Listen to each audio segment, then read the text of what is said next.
Bonjour à toutes et à tous les amis, j'espère que vous allez tous bien. On se retrouve aujourd'hui avec une nouvelle vidéo. On va parler de John Jones les amis. Il a failli encore... il s'est embrouillé avec un mec. Mais le truc je crois qu'il comprend pas et j'arrive pas à comprendre pourquoi il prend pas sur lui. Parce qu'il habite aux States et ça peut dégénérer à tout moment. Donc vous allez voir qu'il est sorti de la voiture. Il semblerait... Il y en a qui disent potentiellement il aurait pu avoir un pétard en poche parce que vous allez voir qu'il a toujours sa main dans sa poche. Et effectivement, les amis, aux États-Unis, tu t'embrouilles avec un mec, à tout moment, tu te fais tirer dessus en fait. Donc il continue, hein, malgré son âge, malgré voilà qu'il soit extrêmement riche, qu'il soit extrêmement connu. Il fuit pas la confrontation. Bien au contraire, même il la cherche.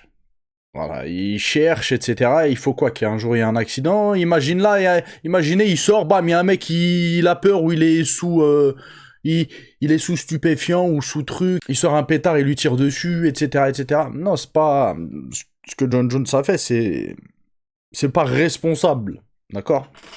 On va revenir sur ça, sinon on va faire le tour de l'actu, les amis. On va parler de Jiri, d'Alex Pereira, de Khamzat Chimaev, d'Islam Makhachev, d'Arman Tsarukyan, et on commence tout de suite les amis attendez.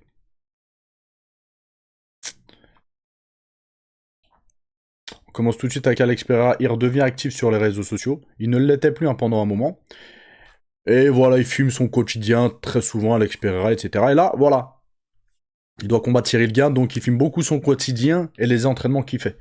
Donc ces temps-ci, je vais beaucoup vous partager des vidéos de lui. C'est dommage hein, que les Français, les gars, je sais pas si vous avez remarqué, mais les Français, surtout les athlètes de haut niveau, ils partagent très peu sur les réseaux sociaux. Et c'est une erreur qu'ils font. Après, ils disent ils ont pas de hype et tout. Mais vous êtes nuls en fait. Faut dire les choses, vous êtes nuls. Niveau comme vous. Pourquoi vous faites pas comme les Américains? Même les Brésiliens, etc., ils ont capté. Faites, partagez des trucs, des moments de votre vie, etc. En fait, ça.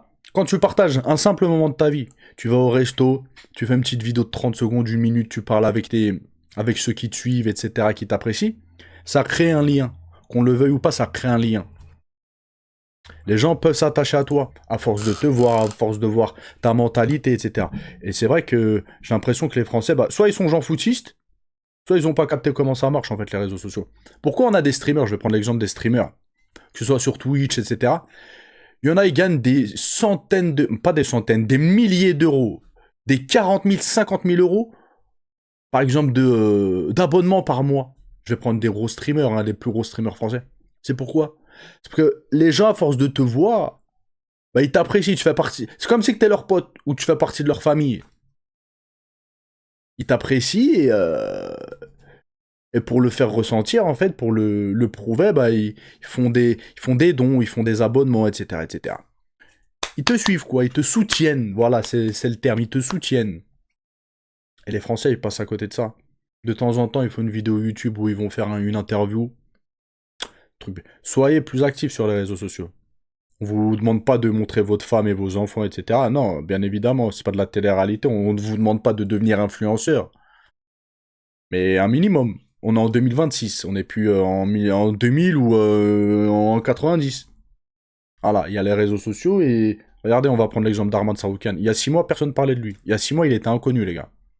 Arman Saroukian, il y a 6 mois, il n'était pas connu. Sauf ceux qui suivent le MMA vraiment. Mais il était inconnu. Et 6 mois, je dis 6 mois, je suis gentil, hein. Je peux arrondir à 2-3 mois, les gars, à 2 mois. Arman Saroukian, il l'a dit. Je fais tout ça parce qu'il faut créer une hype. Donc voilà, il va faire du quad, il se filme, il fait un truc, il se filme, etc., etc. Ça crée un lien. Donc Alex Pereira, c'est ce qu'il fait, quoi. Il filme son quotidien, il fait des activités, il se filme, etc. Et bah là, il est justement en train de kiffer avec Lover Texera. C'est rien, ça leur prend 50 secondes. On les voit les deux kiffer, les deux faire du buggy. Voilà. Les gens, ils s'abonnent à leurs réseaux sociaux. Ils gagnent en hype, ils gagnent en popularité. Regardez Alex Pereira, là, il est à fond, là. Il est comme ça, quoi.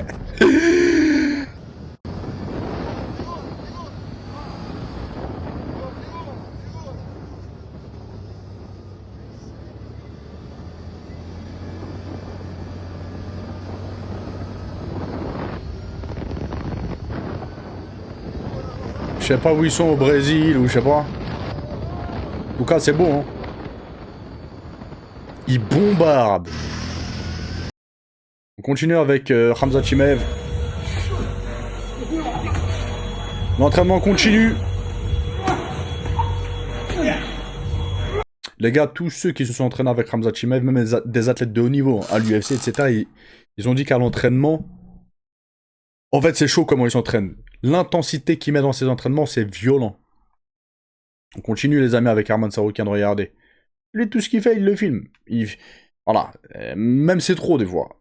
Donc là, il a acheté enfin, je sais pas s'il l'a acheté ou il l'a loué. Une Bugatti. Pour les connaisseurs, j'y connais rien, les amis, je vais être modeste. Je vais pas faire le mec qui connaît au gros bolide et tout. Moi, les amis, petite voiture, Clio, voilà. Des grosses voitures comme ça, j'ai jamais conduit et probablement je conduirai jamais. Même une Loc, j'ai pas trop l'envie, en fait, de conduire ce genre de véhicule et j'y connais rien et voilà. Mais c'est quoi la plus chère, la plus luxueuse? C'est celle-là? Bugatti ou la Rolls-Royce? C'est laquelle qui vaut la plus chère? Là, je pose la question aux connaisseurs. Hein. Les deux, c'est des belles voitures, mais moi, je préfère quand même la Rolls-Royce. Ah mince, il y a de la musique. Elle est belle, hein. Intérieur cuir orange. Elle est belle, elle est belle. Mais je préfère celle-là, les gars. Je préfère celle-là. Celle-là, c'est la voiture de Batman, les gars. Et il a dit quoi, justement? N'allez pas faire de shopping en Bugatti, il n'y a pas de place pour le sac. Pour les sacs. C'est un malade. On continue les amis avec Jerry. Il a dit quelque chose d'extrêmement intéressant et je suis plutôt hypé. Il est chaud à monter chez les poids lourds comme Alex Pereira. Il est chaud à monter chez les poids lourds. Il était chaud aussi à descendre en 84 kilos. Bah pour le coup, à choisir, je préfère le voir en 84 kilos. Un bon striker comme ça, un excellent striker en 84 kilos, ça serait un vrai challenge pour les meilleurs de la catégorie. Hein. Et moi, je vous l'ai dit, les gars, Jiri contre Nassourdine-Mavov, je serais extrêmement hypé de voir un combat entre les deux. Mais vraiment, vraiment. Je vous parlais d'Alex Pereira et de Cyril Gane depuis un moment. Et ben, c'est le même délire entre Jiri et Nassourdine-Mavov. Pour moi, c'est le même délire. Donc, je préférerais encore une fois qu'il descende chez les 84 kilos. Voilà. Il a dit, je descends chez les 84 kilos, maintenant il est chaud à monter chez les poids lourds, à suivre Alex Pereira, en fait. Et il a dit quoi? Les poids mi-lourds restent ma meilleure catégorie, les 93 kilos, mais je sais que je peux être plus rapide et plus affûté contre les poids lourds. C'est une bonne idée. Oh, je sais pas. Il va tomber sur un Cyril Gane, tes techniques de karatéka, je sais pas si... Voilà, quoi. Alex Pereira, en fait, il monte chez les poids lourds, il peut monter chez les poids lourds parce qu'il a le punch que Jiri n'a pas. Alex Pereira, il a la capacité de mettre KO. Jiri aussi, hein, mais c'est pas la même chose. Alex Pereira, c'est vraiment un puncher. Jiri va compter sur son explosivité, sa rapidité en poids lourd. Mais contre un tank comme Cyril Gane ou comme Thomas Spinal, etc., ta rapidité, qu'est-ce que tu vas faire? Et encore, hein, je sais même pas si un Cyril Gane ou un Thomas Spinal, ils sont pas plus explosifs et plus rapides qu'un Jiri, les gars. Même en poids lourd. Je pense qu'il s'est trompé très. Des 184 kilos, c'est mieux pour toi. Donc il a dit quoi? Rien de personnel contre Alex Pereira. Si on se rencontre à nouveau, je suis convaincu de gagner. Oh, t'es convaincu de rien du tout. Pour l'instant, je me concentre sur la suite. Je sais pas ce que vous en pensez. Vous êtes d'accord avec moi, les amis? Concernant l'analyse que je fais, est-ce qu'il serait pas plus judicieux pour lui de descendre en 84 kilos? Parce que là, il veut trop se challenger en poids lourd, les gars. Il y a trop... En fait, la catégorie, elle est pas... Elle est pas fournie chez les poids lourds. Mais ceux qui sont dans le top 3, c'est des monstres. Ceux qui sont dans le top 3, c'est des monstres. Cyril Gane, Thomas Spinal. Bon, Thomas Spinal, il a beaucoup déçu, hein, d'accord? Mais ça reste un monstre. Thomas Spinal, ouais, il y en a deux. Hein. Deux gros poissons, c'est Cyril Gane et Thomas Spinal. Voilà. Eux, pour les challenger, les gars, faut... Waouh. On continue les amis avec Islam Makhachev. C'est l'un des combattants les plus suivis au monde. Juste après Khabib et Conor McGregor. Et Topuria aussi, mais Topuria, bon, ouais, voilà, il y a beaucoup de journalistes, etc. Je vous avais fait justement... En fait, il y avait un mec, il était allé voir les analytiques. Combien de followers il perd par jour et combien il en gagne. Et des fois, d'un coup, il gagne pas de followers pendant une journée, 2 jours, 3 jours, 4 jours. Et au bout du 5e jour, il gagne en un jour 100 000 abonnés. Et pareil, ça, pendant un mois, il avait fait un truc comme ça. Et très probablement, c'est des achats de followers. Donc voilà, il reste dans les athlètes les plus suivis au monde. Ah, regardez, hein, ceux de sa division par exemple. Kamaru Usman, c'est le second le plus suivi. Il est suivi par 3,6 millions. Islam Makhachev, plus de 13 millions de personnes.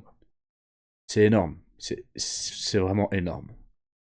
On continue les amis avec Georges Saint-Pierre. Il a pris la parole. Et moi, je lui donne totalement raison et on se rejoint. Et il y en a beaucoup, vous comprenez pas en fait. Vous comprenez pas que les sports de combat, bah, c'est pas un jeu. Et qu'à un moment donné, il faut prendre sa retraite. Faut pas trop tarder dans les sports de combat. Il y en a qui me disent quoi, 35 ans, 40 ans, c'est jeune. Regardez l'autre, il performe toujours à 40 ans, etc. Mais sur, je sais pas, des milliers, des centaines de milliers de combattants, il y en a peut-être un. Et c'est pas parce que jusqu'à maintenant il a pas eu de problème que dans 5 ans, dans 10 ans, il va pas potentiellement avoir des problèmes par rapport à la carrière qu'il a eue. On est. Voilà, tu peux te manger un mauvais coup et te blesser, des trucs. Non, non. Quand t'es combattant professionnel, faut prendre sa retraite. Mieux vaut plus tôt que plus tard. Donc Georges Saint-Pierre, il a dit quoi? Les combattants prennent leur retraite trop tard. Il a dit quoi? Je bats le jeu, je ne le laisse pas me battre. On dit passe le flambeau, crotte avec ça pour rester poli. Pars avec le flambeau. Combattre, c'est ce que je faisais. Pas qui je suis. Très intéressant ce qu'il dit. Hein. GSP tel le combattant, celui-ci est Georges. Comme Batman et Bruce Wayne, il faut connaître la différence. Extrêmement intéressant ce qu'il a dit et je lui donne raison. Je lui donne totalement raison dans ce qu'il dit. On le voit là avec Anderson Silva. Un des... Ouais, bah, ils font partie des meilleurs combattants hein, de la planète. Voilà. Et pour revenir à ce qu'il a dit, ouais, je suis d'accord. Normalement, normalement, 32 ans, 32 ans, 31, 30, vas-y, 30 ans, c'est, vas-y. 31 ans, 32 ans, tu prends ta retraite. 33 ans pour le plus vieux. Pour le plus vieux, 33 ans. Et encore, 33 ans, c'est tard. Après, 34, 35, 36, non, c'est pas bon. Après, c'est mon avis, c'est l'avis de Georges Saint-Pierre. Chacun a son avis, les gars. Continue les amis avec Alex Pereira, regardez la différence. 84 kilos, poids lourd. On voit quand même une nette différence. Là, il est balèze. Hein. Un petit peu bouffi, etc. Mais c'est normal, quoi. Là, il y a plus de 20 kilos de différence. Hein. On voit, c'est un monstre. Hein. Continue les amis avec Jerry. Il révèle qu'il était seul dans les montagnes pendant 10 jours et dit que ce n'est pas drôle. Il faut juste survivre, il a dit. Et il veut toujours faire le mont Everest.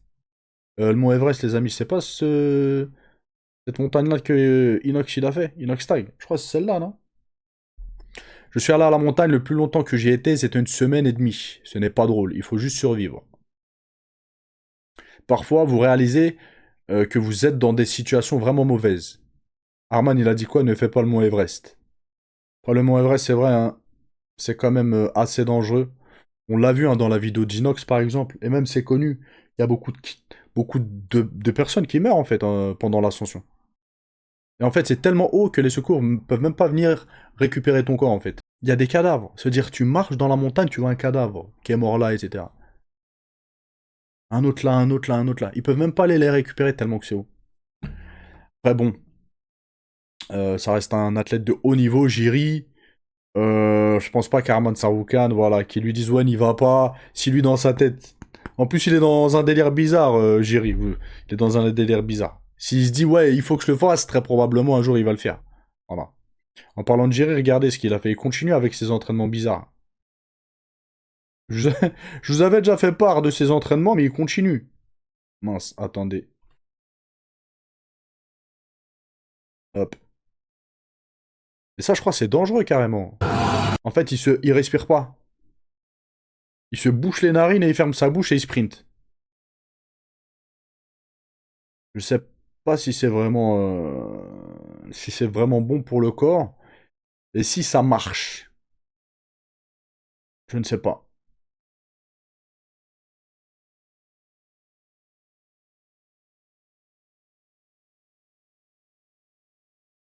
On voit pas beaucoup hein, de mecs faire ce genre d'entraînement. Hein. Il est spécial, Jerry. Je me répète, mais parce que c'est le cas.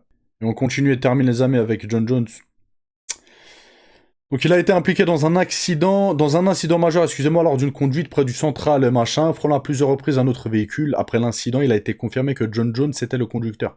Donc là, le mec, en gros, il dit John Jones a failli avec pas son camion, son 4x4.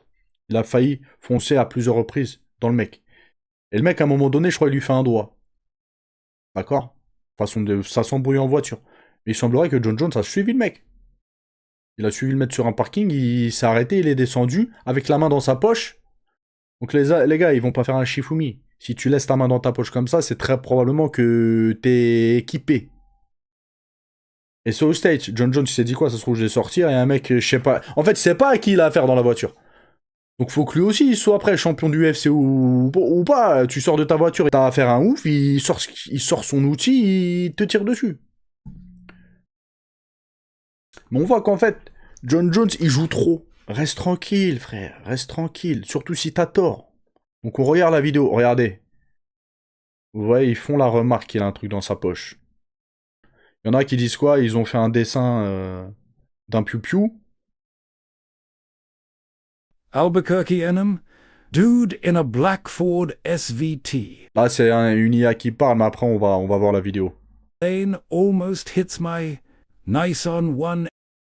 Il m'a fait mal au crâne. Happens. Guettez, guettez.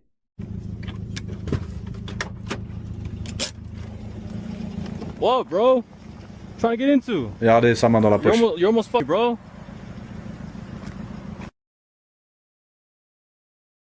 Ah, ils vont pas faire un Shifumi, hein. You gotta calm down, bro. Yeah, bro, you gotta learn how to drive, bro. You gotta relax yourself, bro. You're almost hitting me with your truck, bro. You're almost hitting me, bro.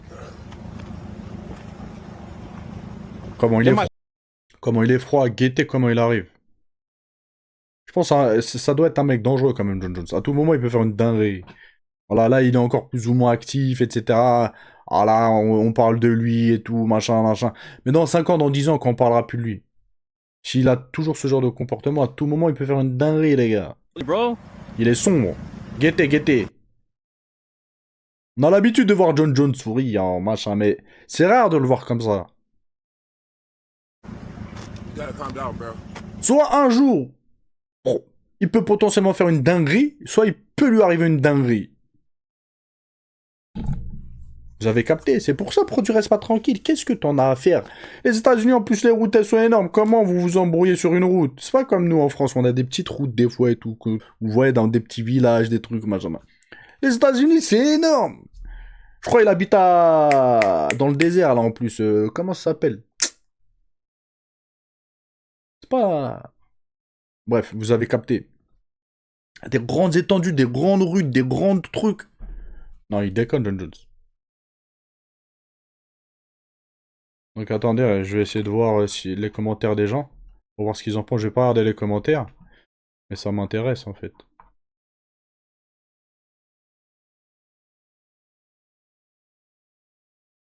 Comme s'il avait besoin d'être équipé. Bah, t'as cru, c'est un... Wesh. C'est un homme comme tout le monde, hein. Qu'est-ce qu'il raconte, lui? USA, pays qui légalise les trucs. T'es bête ou quoi? T'es vraiment bête. Ah, il y en a, ils pensent que c'est fake.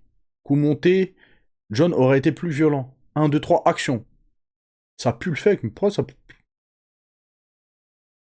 Qui va croire ça? MDR. Oh, mais c'est bizarre, le... C'est une dinguerie quand même. Vidéo réelle. Pourquoi mise en scène, wesh? J'ai pas capté, là. Pourquoi ce serait une mise en scène? C'est des fous, les gens. Et maintenant, c'est simple, hein. Et dès qu'il y a des vidéos, les gens, ils y croient plus. Il y a tellement de fakes, tellement de trucs. Ou dès que tu parles, ou t'es un mytho, ou dès que tu fais un truc, c'est fake, ou... on voit pas John Jones sur la lune, là, les gars. On le voit pas dans un sous-marin en train de visiter le Titanic, ou je sais pas, des trucs, vous captez.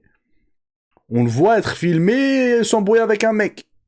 Pourquoi ce serait fake? Pourquoi ce serait un coup monté? Pourquoi ce serait une mise en scène? Les gens, c'est des malades mentaux. Voilà, les gars, je sais pas ce que vous en pensez. Je vous laisse. Je vais préparer la vidéo analyse de Mathieu Duclos, les amis, et Boafia. Combat qui me hype, hein, comme je vous ai dit ce matin en message. Donc je vais vous préparer ça, les amis. J'espère que ça va vous plaire. En tout cas, c'est un combat, moi, qui me hype pas mal. Deux gros strikers.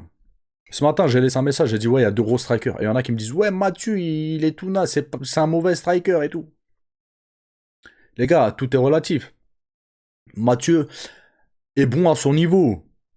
Ah, vous n'allez pas le comparer au meilleur striker de l'UFC, effectivement. On parle d'à son niveau, c'est relatif. À son niveau, si, c'est un bon striker. Et il est champion de l'Hexagone, il a pas mal de KO TKO à son actif, que vous le vouliez ou pas. C'est un striker, c'est un bon striker. Après, encore une fois, voilà, relativiser. Là, je le compare pas au meilleur striker, à l'élite du MMA mondial. Faire la part des choses, les gars. Il y en a, vous arrivez pas à faire la part des choses. Bref, je vous laisse. Passez une bonne journée. Ciao, ciao.